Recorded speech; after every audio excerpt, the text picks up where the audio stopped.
Bienvenue pour ce nouveau numéro de votre capsule Le Mercato sur 13 TV mbokk yi dal leen ak jàmm ci seen Mercato sur 13 TV.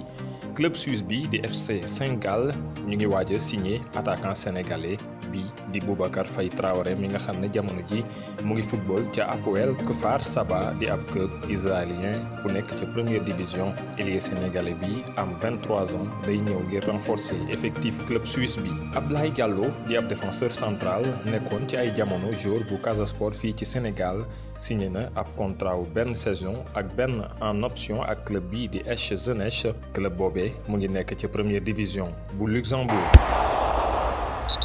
Ablaye Diallo jël na direction championnat bu Belgique. Milieu offensif bi dañu ko abal RFC Serran di club satellite bu FC Metz ba saison 2020-2021 di jeex. joueur bi am 21 ans mu ngi demoon ca FC Metz ca atum 2017 bàyyeekoo woon ca Génération Foot bu Ndakaaru. saison bi weesu moom international gambien bi ñu ngi ko abaloon AC Ajaccio di formation boo xam ne jot na fa football 11 matchs Ligue 2. défenseur central international tunisien bi di Nassim Nid am 2 sélections niki 2019 ba léegi am 23 ans bàyyeekoo na CS Sfaxien ngir signé ci club bii di AEK Athènes. numéro 26 bu bees bu Aigle à 2 têtes yi signé na contrat wu ñeenti at ba juin 2024. ginnaaw bu ñu qualifié ci phase de poule Ligue des champions bi saison prochaine Stade de Rennes daañu gën a renforcer seen équipe bi ci plan offensif ba tax attaquant algérien bi nekk ca Leicester di Islam Slimani bokk na ci priorité yi nga xam ne ñoom waa club bi ñu ngi koy may gët ngir été bile. bu nu sukkandikoo ci sunuy xibaar bàyyeekoo ci Ojogo Mohamed Nawfel Khassef am 22 ans mi nga xam ne transfert am ca Girondins de Bordeaux defoon na coow loolu def na visite médicale am niki mercredi bi ak club bi di Tondela. latéral gauche algérien bi dina signé ab contrat ak écurie bi nekk ca Liga NOS di championnat bu Portugal jeudi bile.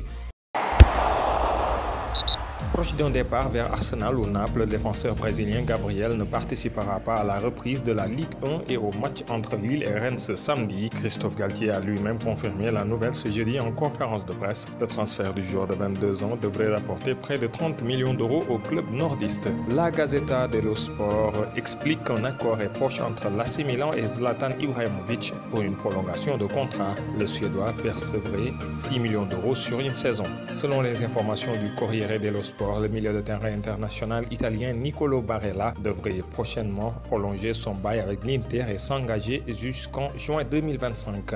Watford relégué, Gérard Deulofeu se verrait bien changer d'air. Ce mercredi, au micro de Onda Cero, l'ailier espagnol s'est dit séduit par l'idée d'un retour à Milan où il avait été prêté en 2016-2017. La Fiorentina en pince sérieusement pour Leandro Paredes, assure le Corriere dello Sport. Le quotidien sportif italien explique que les Florentins ont prévu de sonder le PSG une fois la Ligue des Champions terminée. Le plan est clair, offrir un statut de titulaire à l'international albiceleste qu'il n'a pas à Paris en vue de la prochaine Copa América et convaincre le club de la capitale de le lâcher. Les Transalpins veulent proposer un prêt de 2 ans avec option d'achat obligatoire liée à certaines conditions. En fin de contrat avec le PSG à l'issue de la Ligue des Champions, Thiago Silva pourrait rebondir en Italie la saison prochaine. Selon les informations du Corriere dello Sport, le défenseur brésilien de 35 ans susciterait l'intérêt de la Fiorentina. Le quotidien transalpin va plus loin et annonce même un accord entre les deux parties. Un temps évoqué au PSG pour y devenir la doublure de Keylor Navas, Pepe Reina aurait trouvé un accord avec Valence selon les informations de Marca. En proie à des difficultés financières, le club valencien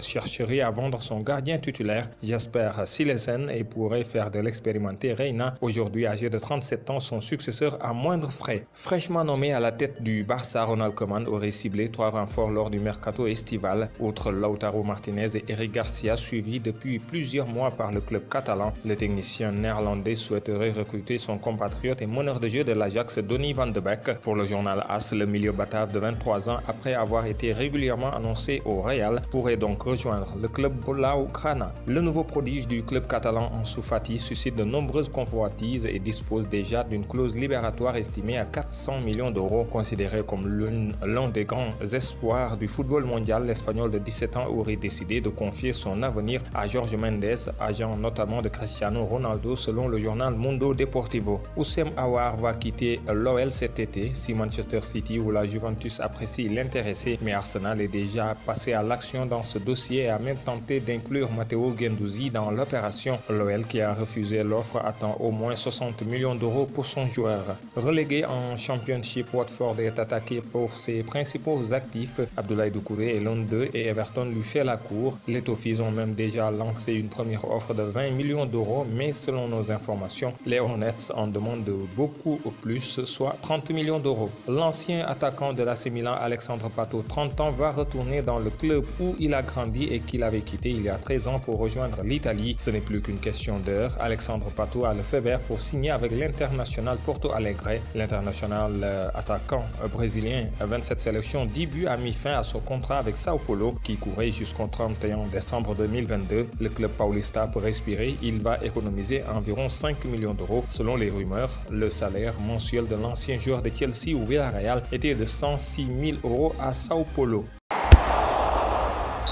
ñu jeexalee ak bonus sport match bu mu dul fàtteeti moom Maguette Diop attaquant sénégalais bi am 33 ans dugal premier but rencontre diggante Al Shabab ak Al Rayed ci ab mbëkk ci la dugalee 250e but ci carrière professionnelle am ba mu tàmbali début carrière am ci atum 2018 ak léegi jot na football ci 9 clubs yu bokkul jamono jii tat mu nga ci ligue professionnelle Arabie Saoudite ak club bii di Al Shabab but bi sax mooy juróom-benneelu biiwam ci carrière am ci club boobee ginnaaw ndam lu yaatu lu mu am niki mercredi bi ci demi-finale digganteem ak Lyon 3-0 Bayern Munich dem na ci finale Ligue des Champions ñoom bavarois yi daañu daje Paris Saint-Germain niki dimanche ji ca Portugal parisien yi bu fekkee ne ñoom dañuy wut seen titre Champions League bu njëkk ñoom waa Bayern Munich daañu fexe décrocher seen 6e coupe aux grandes oreilles. Premier League communiqué nañ niki jeudi ci suba calendrier saison prochaine bu Angleterre. Liverpool dina tàmbali saison am ca dëkkam ci digganteem ak Leeds United mi doog a yëkk jongante googe 12 septembre lañu ko jàpp ñu jàpp it ne Manchester City ak Manchester United daañu tàmbali seen saison ci